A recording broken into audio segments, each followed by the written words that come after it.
All right, good morning. So here's the deal.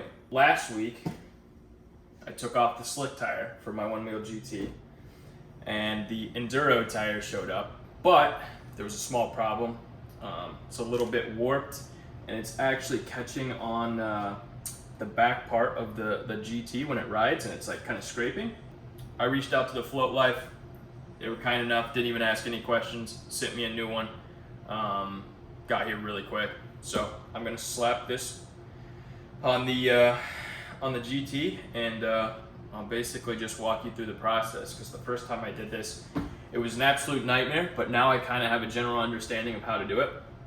I absolutely don't have the right tools. Basically, the only tools I have are the little Torx bit thing that they gave me, and then I borrowed a TP45 for the axle bolts. And then I've got this thing to try to pry the tire off. So we'll see how it goes. I'll probably just speed this part up since it's boring, but basically just have to remove this top plate. I don't know what anything's called. This is my first GT ever. I'm gonna remove this top plate. I'm gonna flip it over, remove the bottom plates, whatever. Just watch the video. This will give you a general understanding of how to do it. And trust me, I do not have the right tools for this job, and I'll still figure it out. So you don't have to go buy a bunch of bullshit to make this happen. You kind of just gotta do it.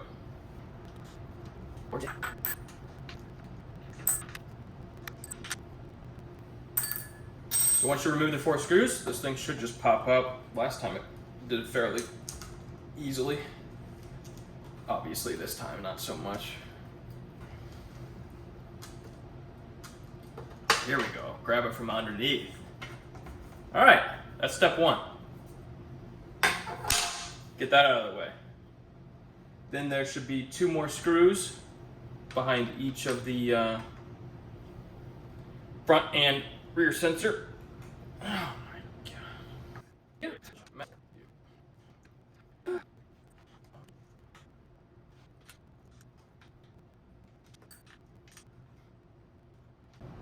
All right, remove those top 4 screws. Then you basically just want to flip it over, and then you work from the bottom. 4 on the front, 6 on the back. I think these are where they vary in size.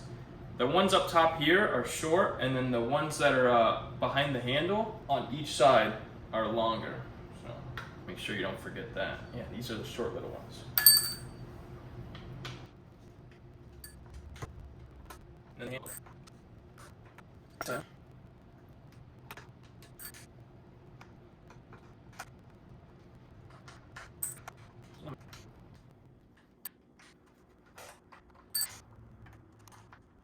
all right, so then with the bumpers, the front one with the handle just slides forward,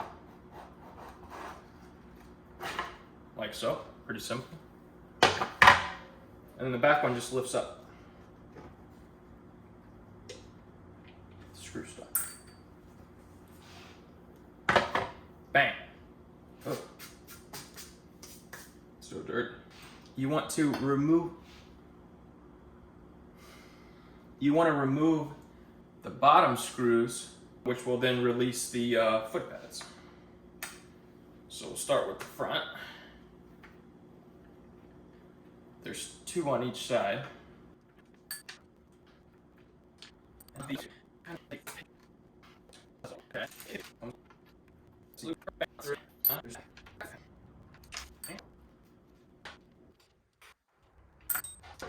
Perfect.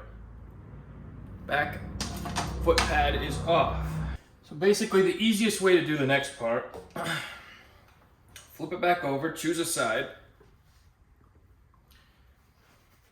I'm going to choose the side opposite of the handle, and there's 4 screws up top to then remove a rail guard. You only need to remove 1 rail guard, and then you'll remove both axle bolts, which will then pop the hub off, and then you get the tire off.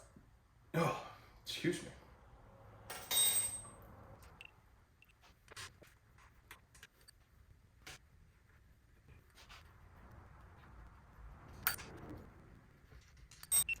forgot an important step.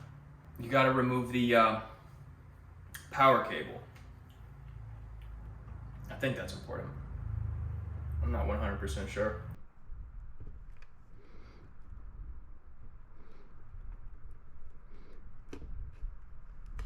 All right, I removed the power. So now, this is where the TP45 bit comes into play to remove the 2 axle bolts. So sometimes these are a little bit snug, so you gotta really put some muscle into it.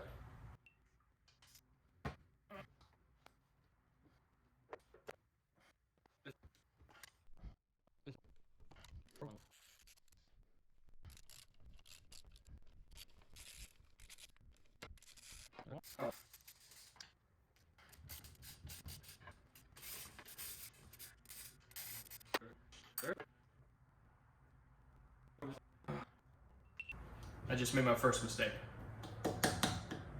I removed the wrong side. So you want to remove this side.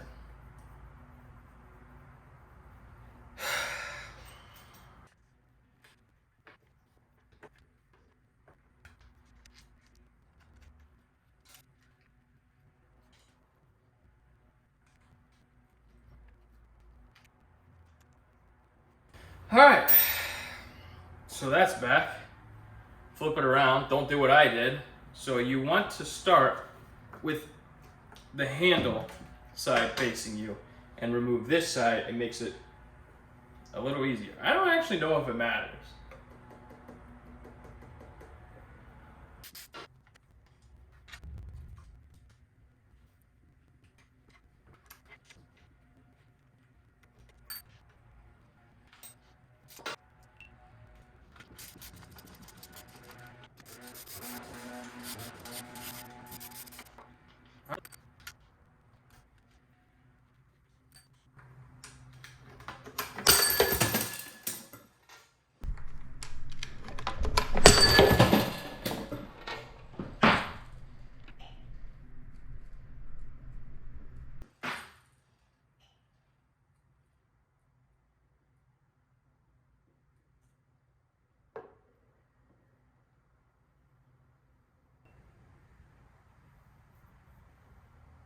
That can't be good.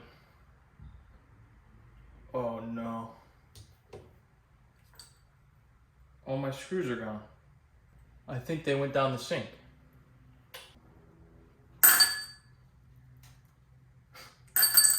This is a problem. Well, got the hub off. I'm missing 2 axle bolts. So now we have a situation.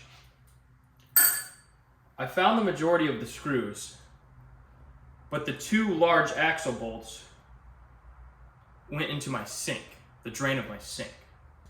Hello, darkness, my old friend. Just one call away from solving this problem, potentially. Maybe. Thank you for calling. Well, that situation's under control. Now we gotta remove the valve stem.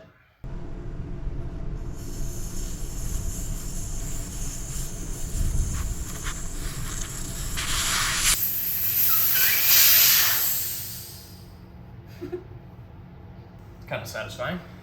Now, the fun part, breaking the bead. So you want to get some sort of wood or something. That way when you're pushing down, you don't smash the power cable. But really this just requires superior strength, which obviously I have.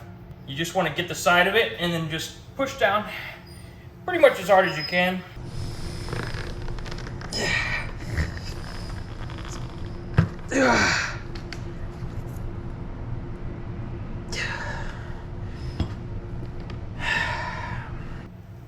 And then you flip it over and you do the same on this side.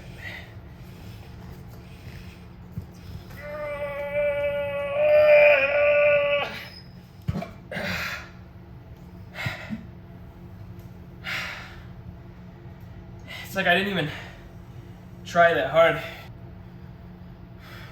Now getting it off the tire. You need some sort of prying tool. I got a prying tool. I think this is a wrench.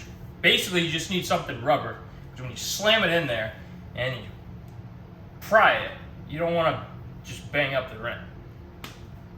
I recommend a wrench. Not really, it's just all I have. Here.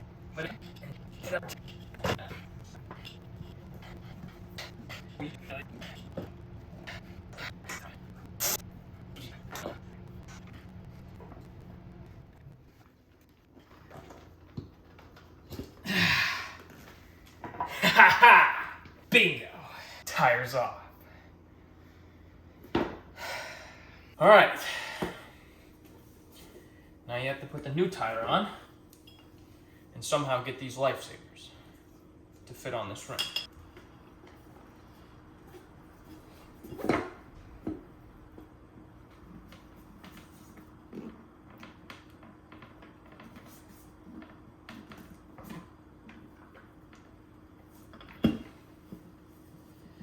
All right, that's on. Guess you just start one edge and then work your way around.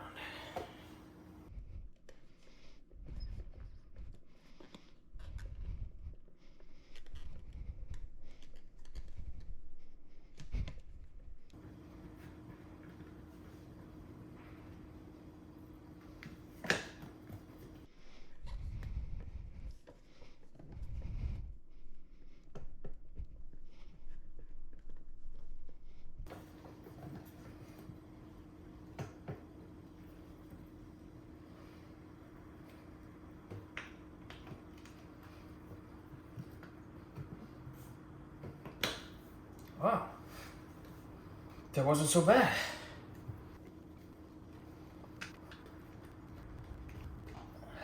So close.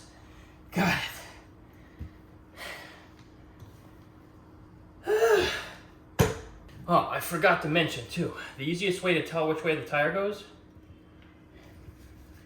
is look where the power cable is pointing. So it's pointing forward, you want the tread to go forward with it. That's an easy way to not mess it up. All right, I just used my car tire pump and got both of the beads set. The first one I had set really high. It was like almost like 45 PSI.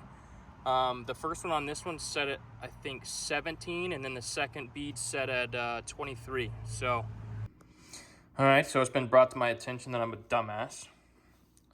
Apparently, when you have the wheel upside down and the handle's upside down and the cable's pointing forward, it looks like it's going forward. But when you flip it up right, how it's supposed to be, and the cable's pointing forward, the tire is now on backwards. So, therefore, I have to redo this entire process. All right, finally, another 10 more minutes. Took it all apart, got the wheel off, got it back on. So you see, when the handle's upright, the power cable is facing the front. And that's where you want your tire to be going on. I had it on backwards, I got it fixed, got my rim savers back on. So we should be good to go. All right, they both just set, a little under 25 PSI. We're back in business. All right, I just got the one wheel all put back together. Here's what we're dealing with now. So got it all back together. Finally got the wheel on the right way.